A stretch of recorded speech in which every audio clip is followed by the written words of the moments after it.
Here's a very vintage American flyer, Locomotive.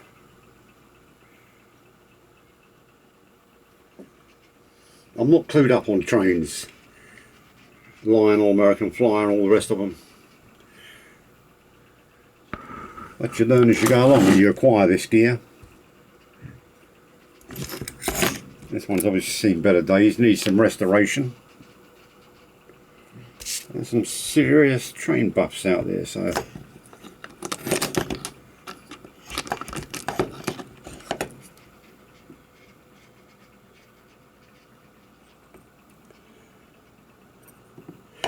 yeah, and it's easier stuff to rebuild these and restore them. It's moving a little bit there, so yeah, there you have it. Interesting piece. It's number 322 on the carriage, well, on the side of it. So where's that, the other side? Lean that there. Yeah, there you go. 322.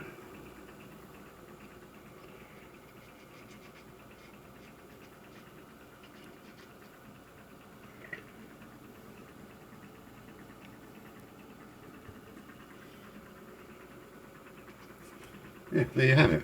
American Flyer 322.